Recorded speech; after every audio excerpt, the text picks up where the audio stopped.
Olá, eu sou a Carol Nogueira e esse é o Item Mais da CNN.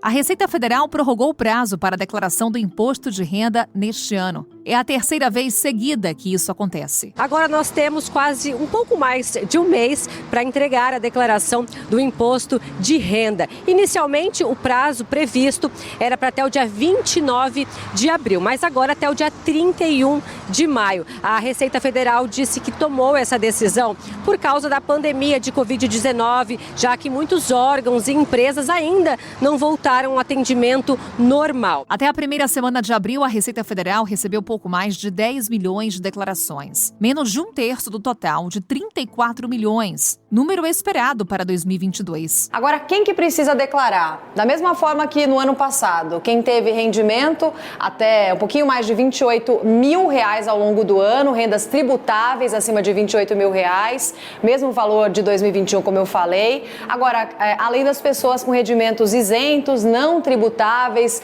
ou tributados exclusivamente na fonte, aí o valor sobe para um pouquinho mais de R$40 mil. Entre as novidades que a gente falou nesse ano, teve umas mudanças para tentar deixar o sistema um pouquinho menos burocrático, um pouquinho mais acessível, né? E dentro dessas mudanças a gente vai dar para receber a restituição por Pix, você vai conseguir receber a restituição nesse ano por Pix e também a opção de começar e terminar a declaração em diferentes plataformas com mais facilidade, né? As multas para quem não prestar contas com o Leão variam de R$ 165 até 20% do valor do imposto devido. Vamos esclarecer mais pontos sobre o processo de declaração do imposto de renda e ampliar esse nosso debate. Vamos falar também de reforma tributária, sobre o que está em discussão com relação à tributação aqui no Brasil.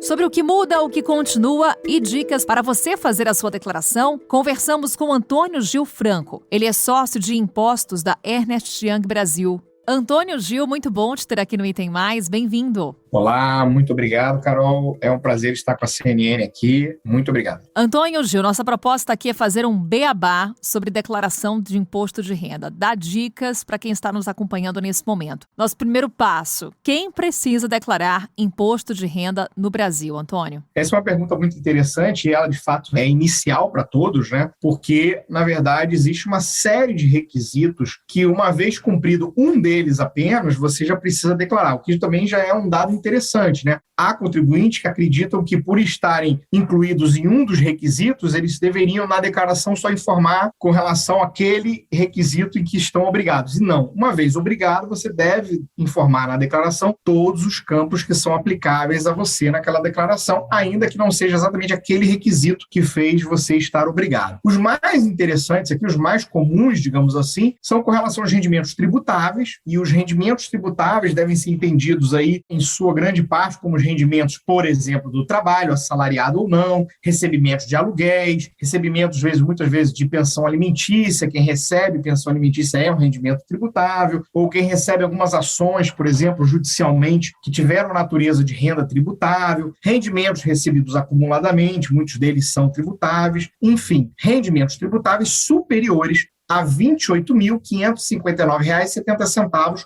no ano de 2021. Ou seja, quem recebeu rendimentos tributáveis acima desse valor está obrigado a declarar. E lembrando, com relação a rendimentos tributáveis, para o ano 2021, a gente está falando aí também de incluir auxílio emergencial. Quem teve recebimento de auxílio emergencial ao longo de 2021 também deve computar o valor do auxílio emergencial no limite aí dos R$ 28.559,70.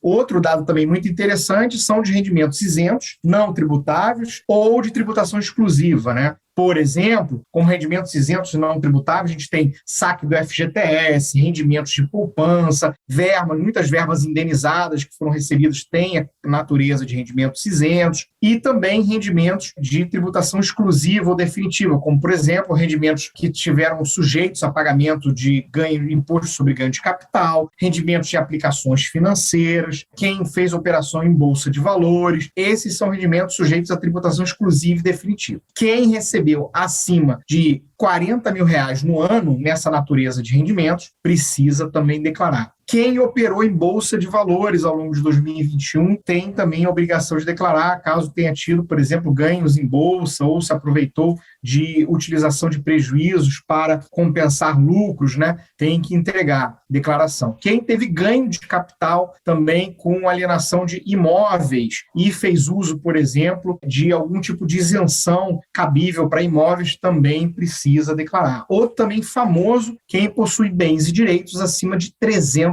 mil, ou seja, patrimônio acima de R$300 mil, está obrigado a declarar também. No caso de pandemia, a gente também menciona aquele indivíduo, por exemplo, que readquiriu a condição de residente fiscal no Brasil. Vamos imaginar aquele brasileiro ou aquele não residente que estava fora do Brasil e acabou retornando. A gente teve um exemplo na pandemia, né? Quem readquire a condição de residente fiscal no Brasil também está obrigado a declarar para o ano em que readquire a residência fiscal. Carol, esses são exemplos dos mais corriqueiros, digamos assim, que eu podia me lembrar aqui. Primeiro passo foi dado então, Antônio Gil. Aí eu te pergunto, qual que é o principal erro daqueles que caem na malha fina? Qual é o tipo de erro mais comum? Olha, há erros comuns com relação, por incrível que pareça, né? Erros comuns com relação à digitação, Carol. Inclusive, a partir desse ano, inclusive para tablets, smartphones, inclusive via online, você pode também fazer a declaração pré-preenchida se você tiver o nível prata ou o nível ouro da conta gov.br.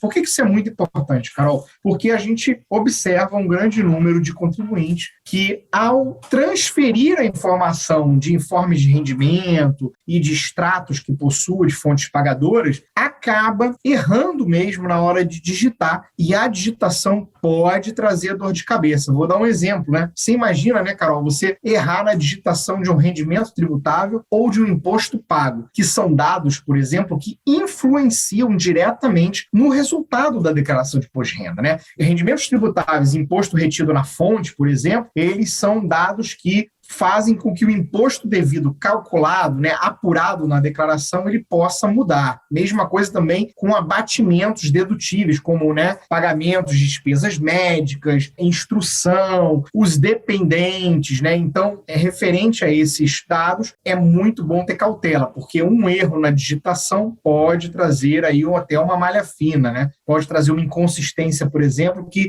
mude o seu imposto a pagar na declaração ou mude a sua restituição na declaração, e depois você pode ser chamado a justificar por conta apenas de um erro de digitação. Outro ponto também, Carol, que é comum, acaba sendo a questão interpretativa mesmo, ou seja, o contribuinte ele acredita que possa se valer de determinado pagamento para ser abatido e não pode. Ou, por exemplo, ele entende que determinado parente ou alguma pessoa com quem ele tem alguma relação que ele acredita ser de dependência, ele acaba incluindo essa pessoa como dependente ou inclui como dependente e esquece de incluir também rendimentos do dependente. Esses são casos aí de, eu diria assim, de equívocos que são particularmente comuns de acontecerem, né? Incluir um dependente que não poderia ser dependente, erros de digitação. Outro ponto também comum que acaba acontecendo é você incluir despesas que não possam ser abatidas, né? Ou esquecer o reembolso dessas despesas, né? Lembrando que se uma despesa ela foi parcialmente ou totalmente reembolsada, você tem que refletir isso na declaração e você não vai poder fazer uso da despesa ou na sua totalidade ou parte dela, porque você teve reembolso daquela despesa, exemplo, despesa médica, né? Então, acabam sendo também erros comuns, pessoa esquecer de incluir também reembolsos, né? Por exemplo. Ou seja, Antônio Gil, esses erros estão, de certa forma, ligados às principais dúvidas quando a pessoa vai declarar ali o seu imposto de renda. Exatamente. E aí, uma dica que eu dou é verifique, analise, para quem fizer, por exemplo, declaração pré-preenchida, Carol, uma dica valiosíssima é revise as informações que vieram pré-preenchidas. A Receita Federal, inclusive, já orientou, informando que ela praticamente, o que ela está fazendo é dividindo com o contribuinte aquelas informações que ela mesma possui em seu sistema e que foram enviadas pelas fontes pagadoras. Mas Carol, de obrigação do contribuinte revisar as informações contidas no pré-preenchimento, porque se houver alguma inconsistência, é também da responsabilidade do contribuinte ele fazer um ajuste ou procurar a fonte pagadora porque ele não concorda concorda com aquele valor que foi pré-preenchido. Então, também é uma forma de fazer uma revisão adicional. Mas a revisão, Carol, é indispensável quando você tem o pré-preenchimento, por exemplo, né? Pois é, inclusive, esse dado que você traz para a gente, essa informação, Antônio Gil, sobre esse pré-preenchimento, é uma sinalização de que esse processo de declaração ele será aperfeiçoado nos próximos anos? Pode haver um indicativo que sim, não é verdade? Eu acredito que por parte da Receita, o processo ele é muito bem colocado, ele é muito bem realizado, né? Até porque você imagina que a tecnologia que é utilizada hoje é alta, né? É de alto grau de tecnologia. Agora, é claro que há informações que são passadas para a Receita Federal pelas fontes pagadoras que podem não estar completas ou podem constar em campos, né, que eventualmente ainda não estão lidos na forma minuciosa como estão sendo passados para os contribuintes. Eu acredito que no futuro possa haver um aperfeiçoamento, não exatamente de consistência ou inconsistência, não, mas eu diria que isso depende muito das fontes pagadoras, mas talvez a leitura dos dados ela possa vir a ajudar cada vez mais os contribuintes. Por exemplo, imagina, algumas informações que hoje ainda não são passadas pela Receita Federal, porque ela não recebe no formato em que ela possa dividir isso com o contribuinte. Talvez essas informações elas sejam capturadas pela Receita e a Receita consiga dividir ainda mais informações com o contribuinte, né? Para a gente encerrar, Antônio Gil, trouxemos aqui várias dicas, orientações para todo mundo que tem que declarar o imposto de renda. O que acontece para quem não declarar ou, inclusive, cometer um daqueles erros que falávamos há pouco? Dependendo do erro, você pode ser chamado a ajustar o erro. Então, muita atenção, porque hoje a Receita ela tem contato ou via e-mail ou, às vezes, via SMS, por exemplo, entre outros, em que ela não vai pedir ao contribuinte para clicar em nenhum link, né? Não é para ele acessar ali as suas informações, mas aí sim ela avisa para ele se dirigir ao centro de atendimento virtual do contribuinte, ou seja, não precisa ir à Receita nesse primeiro momento, e no centro de atendimento virtual você conseguiria verificar qual a inconsistência que a Receita Federal no seu sistema já apontou e você poderia, dependendo do caso, já retificar a sua declaração e evitar uma malha fina. Outro ponto também é com relação a quem entrega em atraso. Quem entregar a declaração de atraso está aí potencialmente incorrendo em multa por entrega em atraso. Essa multa pode chegar aí a 1% sobre o imposto de renda devido. Não é o resultado da declaração se tem imposto a pagar ou restituir, não. É o imposto devido apurado na declaração que é base para o cálculo da multa. De 1% ao mês, podendo chegar a 20% do imposto de renda devido. E o mínimo de R$ 165,74 de multa, né? Então, deixar de entregar no prazo pode gerar uma dor de cabeça. Além, né, Carol, que se você, por exemplo, entregar em atraso e tinha um imposto também apurado na declaração e aí, por conta do atraso, você também não recolheu o imposto, também, além da multa por entrega, acaba tendo que recolher aquele imposto que não foi recolhido em atraso, incorrendo em multas e juros nesse caso. Antônio Gil, mais uma vez, obrigada por essa conversa, pelas dicas, orientações para que todo mundo não perca o prazo e fique atento na hora de declarar o imposto de renda. Mais uma vez, obrigada por essa conversa, Antônio. Muito obrigado, Carol. Um abraço. Obrigado para todos que ouvem a CNN aqui. Muito obrigado.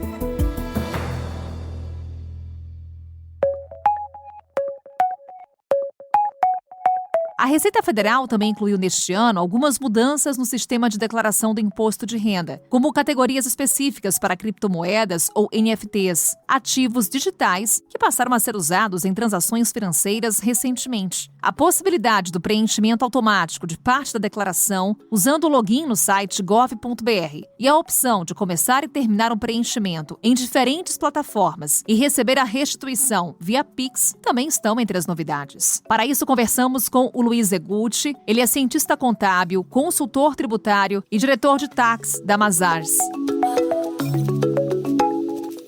Luiz, muito obrigada por estar conosco aqui no Item Mais. Bem-vindo. Obrigado, Carol. Um prazer. Luiz, para começar nossa conversa, prorrogação do prazo para entrega da declaração do imposto de renda. Por que essa decisão da Receita Federal, pelo terceiro ano seguido, é uma medida benéfica para o contribuinte, não? Isso, ela é mais benéfica para o contribuinte, né, para as pessoas físicas que são obrigadas a declarar, porque ganham mais tempo, né? Então, com mais tempo, as pessoas conseguem buscar as informações e preencher a declaração da forma mais adequada. Isso permite também com que o pagamento, né, de eventual ajuste que seja identificado também seja postergado, né? Então, isso ajuda muito o contribuinte. Do lado da Receita Federal, não altera muita coisa, né? Porque eles mantiveram as datas de restituição. E por que essa prorrogação acontece de novo, Luiz? É um reflexo da pandemia de Covid-19 de novo? Esse adiamento também veio em razão também da pandemia, né? Então, o governo já há 2 anos, né, desde o início da pandemia, vem adiando o envio da declaração de ajuste anual da pessoa física e esse ano não foi diferente. Eu não esperava, mas aconteceu. Pois é, né? Ninguém esperava, Luiz. E você trouxe uma informação super interessante.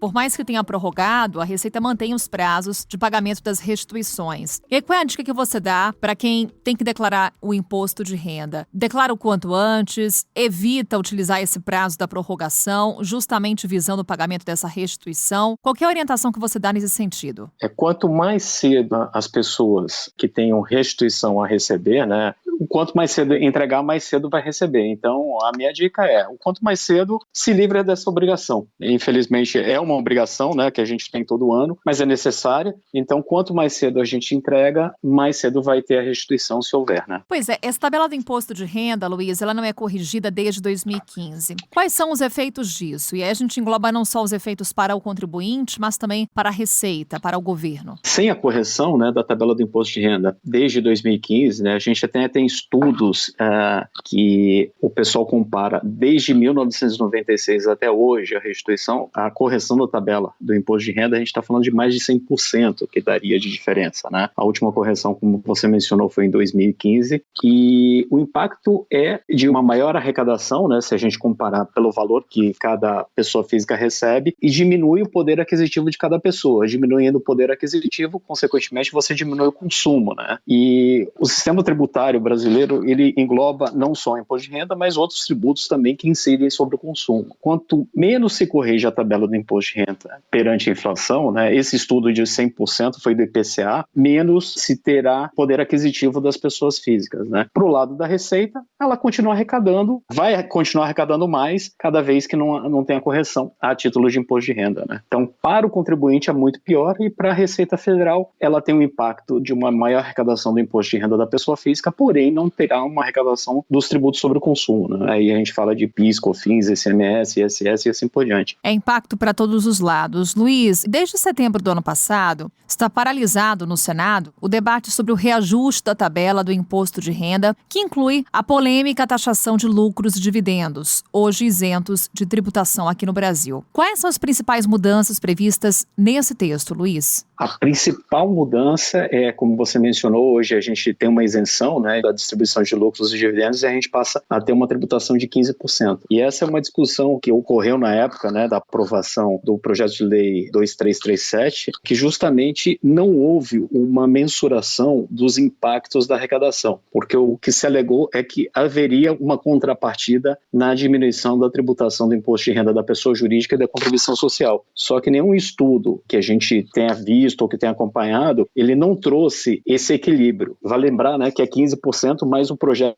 inicial era de 20%. Há uma crítica muito grande em razão disso, né, que não se há um estudo da arrecadação e, consequentemente, um impacto na carga tributária total a títulos de imposto de renda. É uma regra hoje que existe mundialmente, são poucos os países que não tributam dividendos e lucros, né? Isso impacta também no reinvestimento dos lucros nas empresas e, consequentemente, no desenvolvimento da indústria, né, e da prestação de serviço como um todo, mas essa questão de não discussão também do projeto dos impactos da arrecadação a título de imposto de renda, contribuição social, imposto sobre dividendos, ela não conseguiu evoluir, né? Tanto é que a gente está com esse projeto parado no Senado. Eu acredito que isso não deva evoluir muito esse ano também. E o que impede o avanço desse texto, Luiz? Também porque não teve uma regra de transição, né? Porque essa nova regra que está prevista nessa reforma tributária, ela tributaria todos os lucros acumulados pela pessoa jurídica, independentemente de terem sido tributados a alíquota cheia de 34% ou não. Por esse fato também há muita discussão e muitas empresas acabaram efetuando distribuição no ano passado e aliada a essa questão da tributação dos dividendos também vem a extinção do juros sobre capital próprio, né? E acabava sendo um instrumento, né, que foi instituído desde 1995, aplicável a partir de 96, de um planejamento, por assim dizer, tributário também, porque permitiria uma dedução fiscal, né, a título de imposto de renda, contribuição social. Perdeu-se aí um pouquinho a quantificação desses números e a consequente discussão, né? Eu lembro da discussão no Senado,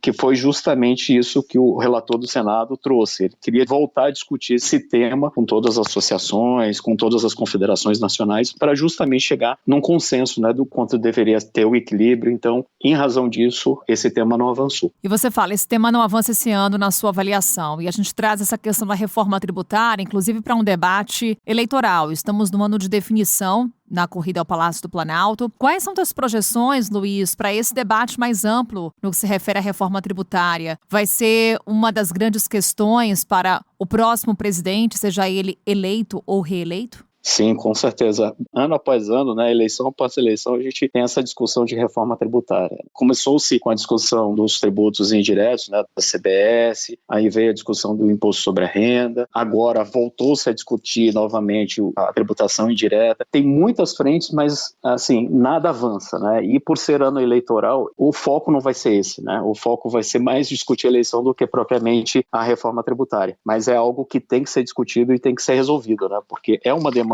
que a gente tem em termos econômicos aí, mundial, esse aspecto do Brasil ser um país muito complexo em termos tributários, né? A gente que lida praticamente todo dia com isso, a gente vê que a demanda por funcionários, né, a quantidade de mão de obras, a quantidade de homens horas gastas no Brasil, ela é muito maior se comparado aos outros países, né? Isso acaba sendo um ponto de comparação e até de, por assim dizer, crítica, né, ao sistema brasileiro. É debate que se arrasta, Luiz. Mais uma vez, obrigada por essa conversa aqui no Item Mais e fica o convite para uma próxima. Até lá. Até lá. Muito obrigado, Carol. Um prazer. É isso, não perca os prazos e fique atento, não cometa erros na sua declaração do imposto de renda. O Item Mais de hoje fica por aqui e amanhã estamos de volta com outro assunto. Até lá!